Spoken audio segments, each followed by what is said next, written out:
আপনার টাকায় বেতন নিয়ে সংসার চালানো পুলিশ কর্মকর্তা কিভাবে আপনাকেই হয়রানি, লাঞ্ছনা আর হত্যা পর্যন্ত করে হজম করে ফেলে? এরা কি শুরু থেকেই এমন?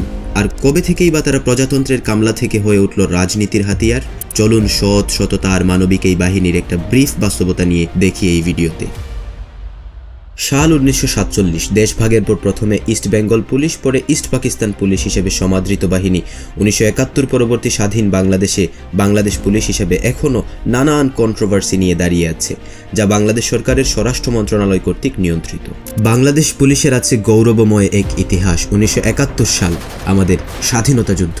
মার্চ মাস থেকেই পাকিস্তানের প্রাদেশিক সরকার কর্তৃত্ব হারিয়েছিল এ অঞ্চলের পুলিশের উপর। পুলিশের বীর সদস্যরা প্রকাশ্যেই পাকিস্তানের বিরুদ্ধে অবস্থান নেন। তারা 25 মার্চ 1971 তারিখে ঢাকার রাজারবাগের পুলিশ লাইন্সে দ্বিতীয় বিশ্বযুদ্ধে ব্যবহৃত রাইফেল দিয়ে পাকিস্তানি সেনাবাহিনীর অত্যাধুনিক যুদ্ধাস্ত্রের বিরুদ্ধে প্রতিরোধ করে তোলেন। তারা কতটা দেশপ্রেমী আর সাহসিকতা দেখিয়েছিলেন তা কি শুধুই গৌরবের ইতিহাস মাত্র, নাকি এই বাহিনী আজও এরকম, তা জানতে হলে সাথেই থাকুন। 1971 সালে স্বাধীনতা পরবর্তী দেশ বিনির্মাণে এই বাহিনী গুরুত্বপূর্ণ অবদান রেখেছিল। সময়ের সাথে সাথে বেড়ে ওঠা সন্ত্রাস আর নানান দেশীয় অপশক্তির বিরুদ্ধে তারা ছিল তৎপর আর অ্যাক্টিভ। বাংলাদেশ পুলিশ আসলে বিভিন্ন ভাগে বিভক্ত: রেঞ্জ পুলিশ, মেট্রোপলিটন পুলিশ, গোয়েন্দা শাখা পুলিশ, অপরাধ তদন্ত বিভাগ, সিআইডি, র্যাপিড অ্যাকশন ব্যাটালিয়ন সহ আরও অনেক। আসলে এই গৌরবোজ্জ্বল ইতিহাস আর সোনালী অতীত বাংলাদেশ পুলিশ হারিয়েছে অনেক আগেই। কেননা শান্তি, শৃঙ্খলা, নিরাপত্তা আর প্রগতির স্লোগানে এগিয়ে যাওয়া বাহিনী অশান্তি আর বিশৃঙ্খলে এক বাংলাদেশ বিনির্মাণে কাজ করে যাচ্ছে বিভিন্ন সময় বিভিন্ন সরকারের ছত্রছায়ায়। শতভাগ পুলিশ কর্মকর্তা আর সদস্যরা খারাপ তা বলা না গেলেও উচ্চমহল থেকে একদম টানা পর্যায়ে দায়িত্বরত পুলিশ সদস্যের মেজরিটি হচ্ছেন দুর্নীতিবাজ আর অনিয়ম ষড়যন্ত্রের এক আতঙ্ক। এগুলোর আড়ালে আছে দেশীয় ক্ষমতাসীন রাজনৈতিক দলের বিশাল এক কালো শক্তি। কিভাবে পুলিশ রাজনীতিতে জড়িয়ে গেল তা নিয়ে বলছি একটু পরে। আসুন দেখি দুর্নীতির দৌড়ে পুলিশের গন্তব্য কত দূর। সরকারি স্কেল অনুযায়ী তৃতীয় গ্রেডের চাকরিজীবীদের সর্বসাকুল্যে বেতন 80,000 টাকারও কম, অথচ সীমাহীন দুর্নীতির মাধ্যমে নামে বেনামে কয়েক হাজার কোটি টাকার সম্পদ করেছেন অনেকেই।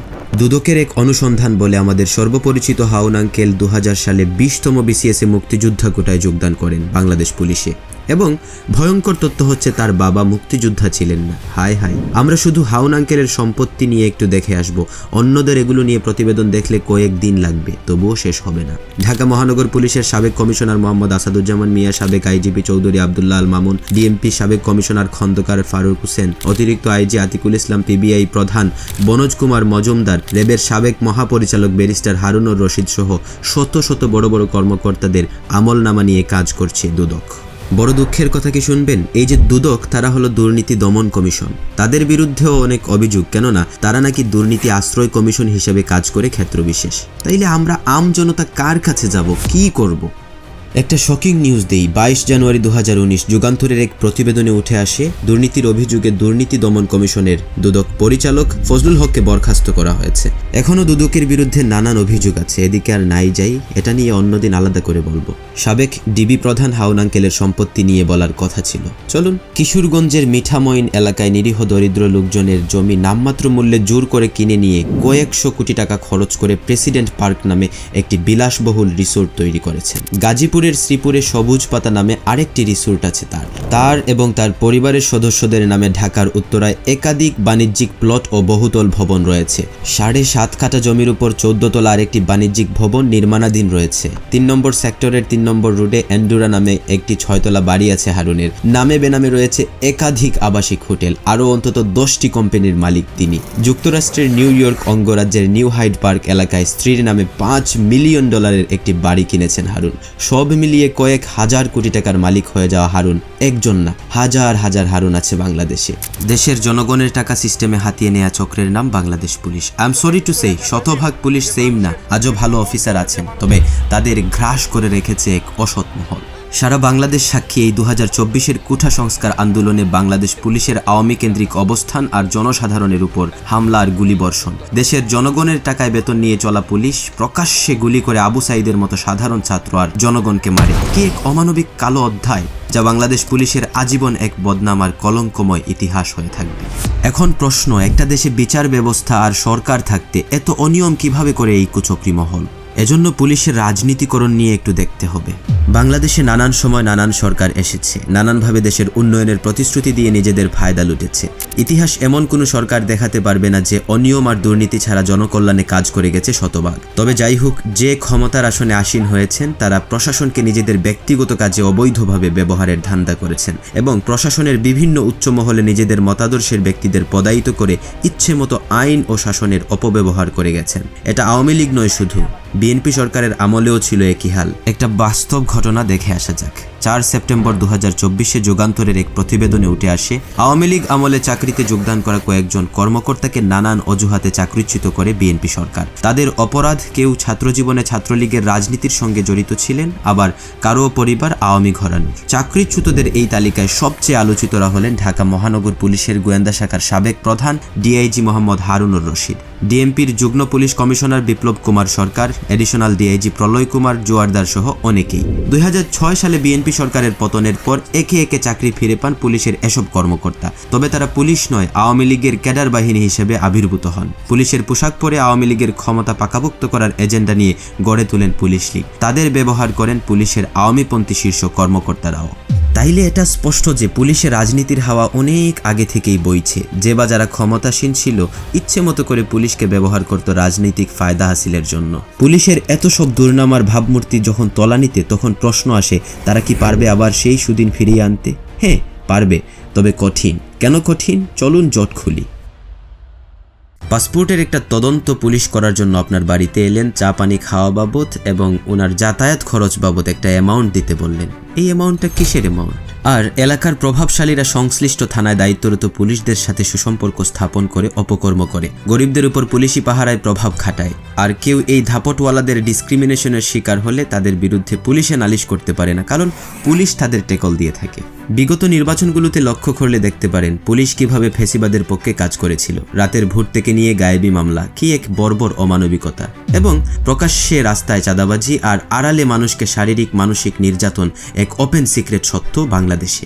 এছাড়াও গুম, হত্যা, চাঁদাবাজি, খুন ইত্যাদি অনিয়মের সাথে পুলিশ সরাসরি সম্পৃক্ত হয়ে দেশে শান্তি রক্ষার বদলে অশান্তি সৃষ্টি করে দ্য হোল পুলিশ বাহিনীর সুনাম নষ্ট করছে। 31 জুলাই 2020 সাল বাংলাদেশ সময় রাত 9টায় কক্সবাজারের টেকনাফে মেরিন ড্রাইভ সড়কে চেকপোস্টে পুলিশের গুলিতে বাংলাদেশ সেনাবাহিনীর অবসরপ্রাপ্ত মেজর সিনহা মোহাম্মদ রাশেদ খান নিহত হন। একজন চৌকস সেনা অফিসার, যে কিনা অবসরে গিয়েছিলেন ভ্রমণ আর ডকুমেন্টারি ফিল্ম করে জীবন উপভোগের জন্য। তার প্রাণ গেল বাহারছড়া পুলিশ ফাঁড়ির ইনচার্জ লিয়াকত আলীর গুলিতে। গুলি করার আদেশ দেন টেকনাফ থানার ওসি প্রদীপ কুমার দাস। গুলিবিদ্ধ অবস্থায় পড়েছিলেন মেজর সিনহা। তার মৃত্যু নিশ্চিত করতে পরবর্তীতে প্রদীপ কুমার দাস আরও 2টি গুলি করেন। এই মেজর সিনহা হত্যাকাণ্ডে পুলিশ কিভাবে নাটকীয়তা করে তাদের উপর থেকে দায় সারাতে চাইছিল, এটা নিয়ে ঘাটাঘাটি করলে গায়ের লোম দাঁড়িয়ে যাবে। কিভাবে রাষ্ট্রে জনগণের নিরাপত্তার অঙ্গীকার নিয়ে কাজ করা দল এমন বিচিত্র হয়ে ওঠে। আপনি আমি আসলেই কি বাংলাদেশে সেফ? তবে যাই হোক, পুলিশের আভ্যন্তরীণ পরিশুদ্ধি আর সুনাম ফিরিয়ে আনা মানে আমাদের জনগণের জন্য স্বস্তির এক নিঃশ্বাস। তাই চলুন দেখা যাক তাদের সোনালী দিন ফিরে পাবার রাস্তা। পুলিশের রাজনীতি নিষিদ্ধকরণ। যেহেতু এই বাহিনী অরাজনৈতিক এবং রাষ্ট্রের কর্মচারী, সেহেতু প্রথমেই তাদের রাজনীতি থেকে বের করতে হবে। এটি চাইলে কুইকলি করা যাবে না, কেননা উচ্চপদস্থ বেশিরভাগ পুলিশ রাজনৈতিক মদদে নিয়োগ পেয়েছেন। অনেকেই ছাত্রজীবনে বিভিন্ন দলের নেতাও ছিলেন। তবে যে কোনোভাবে পুলিশে দায়িত্বরত কর্মকর্তা কর্মচারী যেন রাজনীতি করতে না পারেন, এটি সরকার নিশ্চিত করতে হবে। আরেকটি হচ্ছে পুলিশে বৈষম্য দূরীকরণ। তাদেরও আভ্যন্তরীণ বেতন নিয়ে প্রমোশনে নানান অসমতা লক্ষণীয়। সঠিক কারণ খুঁজে বের করে সবাইকে সুন্দর এক সিস্টেমের মাপকাঠিতে মেধা আর দক্ষতার ভিত্তিতে প্রমোশন এবং স্ট্যান্ডার্ড একটা বেতনের আওতায় আনতে হবে। সবাই খারাপ না, অনেক ক্ষেত্রে উপর থেকে আসা অর্ডার মানতে নিম্ন লেভেলে দায়িত্বরতদের বাধ্য করা হয়। হাতে অপশন না থেকে সরাসরি চাকরি বাঁচানোর জন্য তারা অর্ডার পালন করে। এজন্য বড় কর্মকর্তাদের নজরদারিতে রাখতে হবে এবং লিখিত অর্ডারের পদ্ধতি চালু করতে হবে। পুলিশের হারানো ভাবমূর্তি ফিরিয়ে আনার সময় এখনই। পুলিশ যদি ব্যক্তি পর্যায়ে স্ব জায়গায় ঠিক হয়ে যায়, তাইলে দেশ পরিবর্তন হয়ে যাবে অতি তাড়াতাড়ি। দুনিয়া স্থায়ী জায়গা না, এটা আমরা সবাই জানি। ক্ষমতার আসনে থেকে অন্ধ হয়ে যায় অনেকেই, কিন্তু পতন আসতে পারে যে কোনো সময় যে কারো। 5 আগস্ট বিশাল শক্তিধর এক প্রভাবশালী দল আওয়ামী লীগ দিশেহারা হয়ে অস্তিত্ব হারায় এবং বাংলাদেশ পুলিশ, যারা প্রত্যক্ষভাবে হাসিনা সরকারকে শক্তি দিয়ে আসছিল, তারাও দিশেহারা হয়ে পড়ে। অনেক পুলিশ প্রাণ ভয়ে পালাচ্ছে, কিন্তু কেন? হাস্যকর দুঃখের কথা হলো কতটা সম্মানহারা আর ইনসিকিউর ফিল করলে পুলিশ থানা ছেড়ে পালাতে বাধ্য হয়। তাদের পাপ তাদের জন্য কাল হয়ে ফিরেছিল। কয়েকদিন থানার কার্যক্রমও বন্ধ ছিল। কি এক বেহাল অবস্থা! জনগণ আসলেই সকল ক্ষমতার উৎস, প্রমাণিত। এনিওয়েজ, ব্যক্তিগতভাবে অনেককে পুলিশ নিয়ে জিজ্ঞেস করে দেখেছি, বেশিরভাগের উত্তর আসে পুলিশকে নিয়ে নেতিবাচক আর ঘৃণ্য। শুনতে খারাপ লাগলেও এটা বাস্তব। হাসির কথা শুনবেন। বিবিসি বাংলার নিউজ 17 আগস্ট 2024-এর প্রতিবেদন।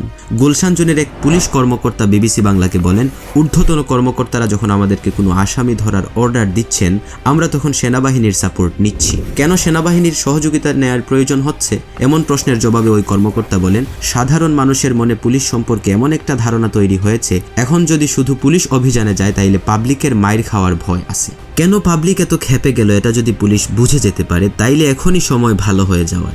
ধাপট দিয়ে বেড়ানো ক্ষমতাসীন পুলিশ ভয়ে সেনাবাহিনী নিয়ে অভিযান চালায়, হাস্যকর না ব্যাপারটা?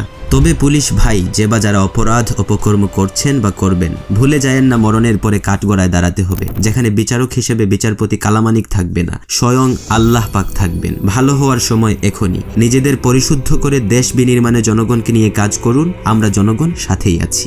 ধন্যবাদ।